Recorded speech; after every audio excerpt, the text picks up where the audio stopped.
Good morning, it's 7:52-ish. Class is gonna start in a few minutes.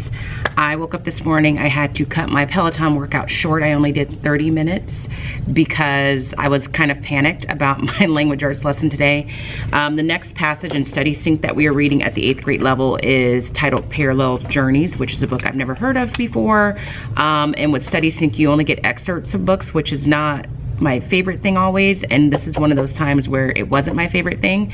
And the excerpt of this book that we are focusing on is chapter 4, which goes over Crystal Knot. I don't know if I'm saying that correctly, or the Night of Broken Glass.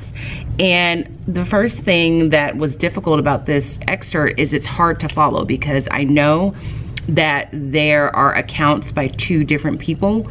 One is a member, one was a member of Hitler Youth, and one was a young Jewish girl, and it's not always clear who's speaking, because what they're saying is kind of interwoven with some summary or information that's being provided by a narrator. So I just was like, what do they want us really to do with this? I know we're sharing it with the students and then discussing it based on the suggestion from the district, but like I didn't have enough like comfort with it to discuss it. So I wanted to come in and kind of see what I could do to make me feel like it would work in the classroom. So what I've decided to do is we are going to first watch a video so they understand what the Night of Broken Glass was, because I got to build that background. Otherwise they're like, what are they talking about? Which is the issue with having just excerpts of books sometimes. And then we're gonna look at the format of how this passage is included, because they need to be able to decipher when it's just a narrator speaking and then when primary and secondary accounts from the member of Hitler Youth and the young girl are talking. And then I found a video where survivors of that night talk about like their experience and what that was like. And then there's some discussion questions that have been provided by Study Sync that we're gonna go through. But yeah, so the thing with language arts, like the video that I put up over the weekend about how I like the strategies that I try and use, is you cannot always just go by the lesson plan from like Study Sync in this case. Like, if you look at it and you feel like it's not enough, you have to be willing to kind of go and find some other resources to kind of make more sense for your students, and sometimes make it more teachable for you. And speaking of teaching, that's the bell. So I'm gonna stop talking, but I just wanted to share like that moment. Like I came in here this morning like I'm not even sure what I'm doing with this story, and almost was gonna say I'm just gonna scrap it because I was that like unsure of myself with it. So time to get the day started.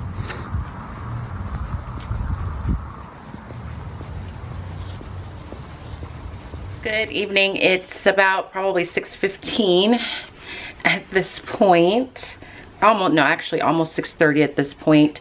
I just got home from walking Riley, and I got home prior to that a little bit after 5. So I had a good day today. I didn't vlog too much because I just needed some time to just kind of be more quiet.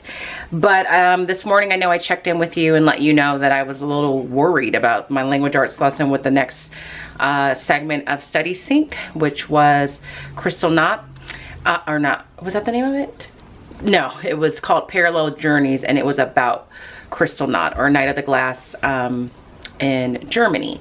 So what I had planned went well. So I showed them a very short video clip that explained to them what spurred that moment, and then we read the passage. I definitely am glad that I took the time to kind of break down how the passage was formatted to clear up any confusion, because I told them I was confused when I first read it, so that helped them to kind of understand it a little bit more.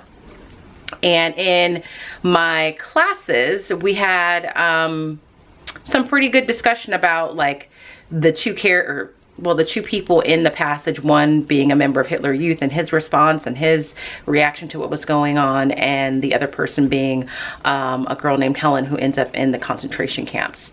That was my homeroom class, because they are a little bit ahead of my switch class. With my switch class, we wrapped up Hitler Youth because they were behind, and we had some really good conversations in both of those classes, because the question that I posed to them was to identify the conflict that Sophie was facing, and in the passage, the conflict is like she has to compromise her beliefs in order to graduate from high school. So she just kind of goes along with the flow, even though she was against the propaganda that the Nazis were putting out. And so the conversation we were having was that the right choice? Like, would you have responded that way, and or do you approve of that? And so just like, I can't even like summarize the conversation because it just kind of organically was flowing, and it was very like respectfully done by my students, and it felt very like intellectual. It was like a moment where you're like, this is why teachers teach. So it was really good. And when we finished, I was like, I wish I had been vlogging that, guys. But so that made me feel good. And then I had a staff meeting, and then I got ready for the next day, and then I came home and walked Riley. So he's right here, all walked up. Look at him looking at the camera for you. Hi, Brew. Hi there. So just trying to make sure that I keep things on track for him so that he is happy and okay. So I'm getting ready to shower. I don't have to cook, but I feel like I need a salad to go with my leftovers. So I'm gonna probably get a salad from Panera, edit this vlog, shower, and then do a little bit of work and shut it down. So I'm gonna go ahead and close out the vlog here. So if you enjoyed it, please give it a thumbs up. If you're not subscribed, make sure you subscribe. And if you're not following me on Instagram, make sure you head over there. I'm gonna try and remember, what was I gonna try and remember? There was something I was like, I'm gonna try and remember this, but I can't remember it, so it must not have been important. So follow me on Instagram if you're not, at the same name, Smarty Style. And as always, I hope that you guys are well, and if you are not well, please be well, and I will see you guys tomorrow.